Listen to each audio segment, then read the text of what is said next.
ये है जापान, दुनिया की तीसरी सबसे बड़ी और सबसे एडवांस इकोनॉमी। जापान की अल्ट्रा मॉडर्न लाइफ और रोबोटिक टेक्नोलॉजी दुनिया को अपनी तरफ अट्रैक्ट करती है। जापान को दुनिया का सबसे हेल्दीएस्ट कंट्री माना जाता है। यहाँ पर 90 से 100 साल के लोग भी आपको आम चलते फिरते नजर आएंगे। लेकिन अब वो लोग अचानक कहाँ गायब हो रहे हैं, जिनका सालों तक कुछ पता नहीं चलता। क्या उन हजारों लोगों के गायब होने की वजह जापान की हिस्ट्री में है या फिर लोनली डेथ? तो आज हम इस वीडियो में इस बात को जानेंगे। तो जैसा कि मैंने आपसे कहा था कि जापान में रहते हुए मैं आपके साथ अपना एक्सपीरियंस भी शेयर करूंगी, तो ये मेरा पर्सनल एक्सपीरियंस है। ये सब स्टार्ट हुआ था एक स्टोर से। एरिया एक होने की वजह से वो अक्सर मुझे उस स्टोर पे मिला करती थी। ऐसा नहीं है कि वो हर बार ही मिलती थी, जैसे कि मंथ में 1 से 2 बार मैं अक्सर उनकी हेल्प कर दिया करती थी। और यूँ बातों बातों में उनके साथ चलते हुए मुझे अक्सर अपने बारे में भी बताया करती थी, जैसे कि उनके हस्बैंड की डेथ हो गई थी और उनकी एक बेटी थी जो कि टोक्यो में यूनिवर्सिटी में थी और लास्ट ईयर कैंसर से उसकी भी डेथ हो चुकी थी। अब वो अकेली इस अपार्टमेंट में रह रही थी। अक्सर वो अपने बारे में मुझे इसी तरह की बातें बताया करती थी, लेकिन कुछ टाइम के बाद मेरी वहाँ से शिफ्टिंग हो गई और इस बात को 1 से 2 साल गुजर गए। और एक दिन यूं ही न्यूज़ पढ़ते हुए मैंने उनकी न्यूज़पेपर में तस्वीर देखी, जो उसके नीचे लिखा हुआ था। आप सोच भी नहीं सकते कि मैं पढ़ के कितनी दिन शॉक में रही थी।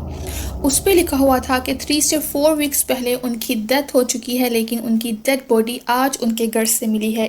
आखिर क्यों उनकी डेड बॉडी 3 से 4 वीक्स के बाद मिली थी? और कुछ लोग नहीं बल्कि हजारों में लोग अब ऐसे हैं जापान में जिनकी डेड बॉडीज तक नहीं मिलती, 2 से 3 4 साल तक हो जाते हैं। तो क्या है इन सब की वजह? उस न्यूज़ को पढ़ने के बाद मैंने उस टॉपिक पर रिसर्च की, तो मुझे बहुत सारी बातों को पता चला। यानी कि वो आज से नहीं, बहुत टाइम पहले से ये सब जापान में चल रहा है। इसको कहते हैं खादोकुशी, यानी कि लोनली डेथ।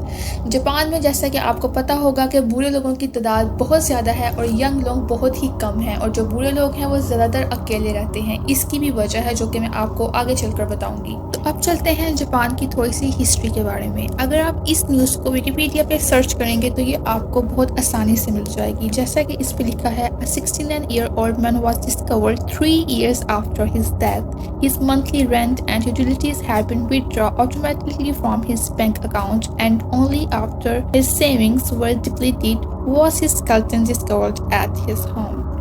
तो इस न्यूज़ में जैसा कि आपने देखा कि कह रहे हैं कि सन 2000 में जापान में एक 69-year-old आदमी की डेथ हुई और उसकी डेथ के 3 साल बाद पता चला कि वो मर चुका है।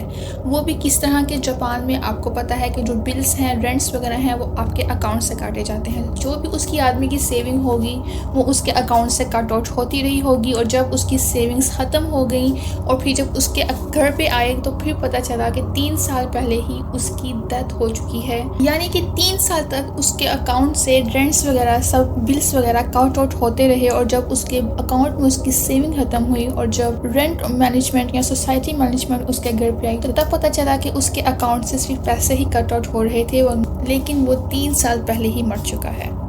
अगर अब आपके जहन में आ रहा है कि उस औरत के साथ भी ऐसा ही कुछ हुआ होगा, तो नहीं, आप यहाँ पर बिल्कुल गलत हैं। तो अगर आप जानना चाहते हैं कि उस औरत के साथ क्या हुआ था और आज जापान की जो जनरेशन है उसमें हज़ारों की तादाद में लोग कहाँ गायब हो रहे हैं, क्या इसका कनेक्ट जापान की हिस्ट्री के साथ है और ऐसा क्या है जापान की हिस्ट्री में जो कि आज बहुत ही कम लोग इस बात को डिस्कस करते हैं? तो अगर आप इसका सेकेंड पार्ट देखना चाहते हैं तो वीडियो को लाइक करना और मुझे कमेंट्स में लास्ट में बताना।